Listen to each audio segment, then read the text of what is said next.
Have you ever posted a photo, refreshed the page obsessively for the next hour, and felt a little pang of disappointment when the likes didn't flood in as fast as you'd hoped? And then the moment they did, you felt a rush of validation, only to have it fade just as quickly? If that sounds familiar, you're not alone.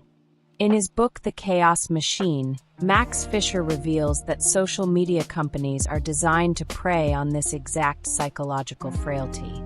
They turned our universal human need for approval into a weapon against us, keeping us hooked on a loop of validation that never quite satisfies. Today, we're going to talk about the vanity trap and what it's doing to our minds. Before we dive in, if you enjoy deep dives into the psychology of our digital lives, please consider subscribing to the channel. Hit that bell icon so you don't miss out on our next exploration. Now, let's talk about that feeling. Let's be honest for a second. How much of your life is actually lived, and how much is being curated for an audience of strangers, acquaintances, and people you haven't spoken to in 10 years?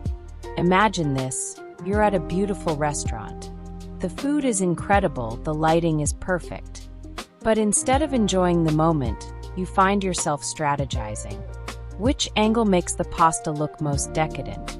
Should you include the wine glass in the shot?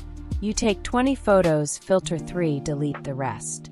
You post it, caption carefully crafted to sound spontaneous. Then the cycle begins. The little red notification number is a dopamine drip feed. You don't even notice the taste of the food anymore because you're checking your phone under the table.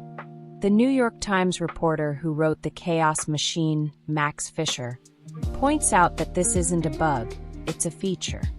The platform's algorithms are built to drive engagement. And nothing drives engagement like our desire to be seen and validated. It's a hunger that's never full. But here's the part we don't talk about. What happens when the likes don't come? That feeling of, is it me? Is my life not interesting enough? That little voice that says, you're a failure. We are outsourcing our self-worth to an algorithm.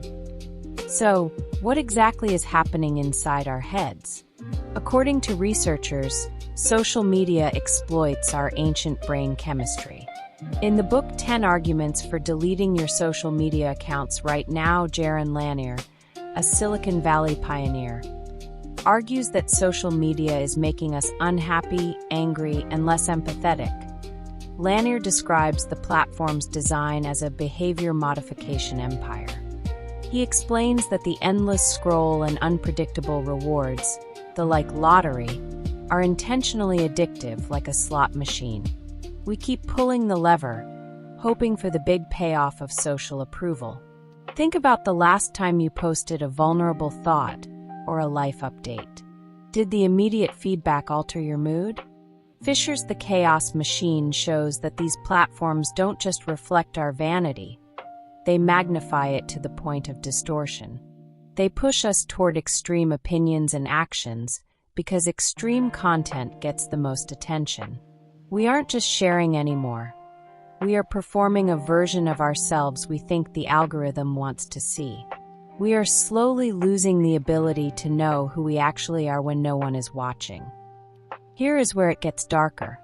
Lanier claims, social media is destroying your capacity for empathy. Remember that photo of the amazing holiday? When you see it, do you feel happy for them, or do you feel a twinge of jealousy? Lanier argues that the structure of social media turns people into objects. We view them as profiles or brands to be judged, rather than complex humans. A 2022 study mentioned in The Chaos Machine discusses the emotional valence contradiction. We are constantly bombarded with curated success stories that make us feel inferior, and vulnerable, sad stories that burden us with emotional labor.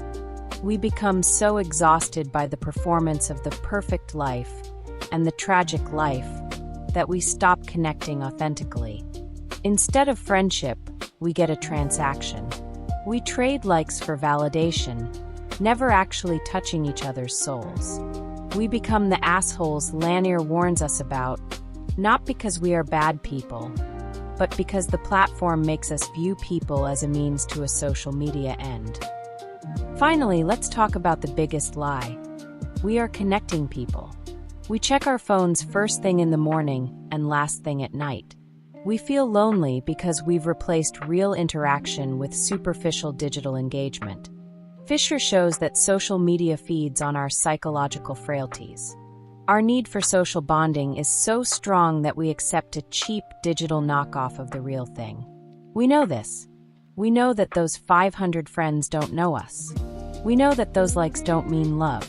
Yet, we keep chasing the high. Why? Because the alternative, silence, feels worse. Social media preys on our fear of being left out.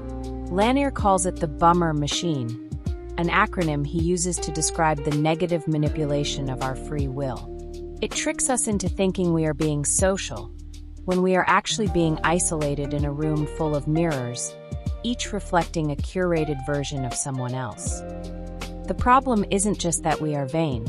It's that we've handed the keys to our psychological well-being over to machines programmed to drive us crazy.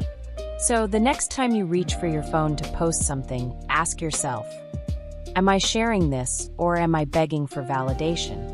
If this resonated with you, if you want to break free from this cycle, at least a little bit, then please subscribe to the channel. Let's be conscious about our mental space. Let's learn to live our lives for ourselves, not for the algorithm. Subscribe now.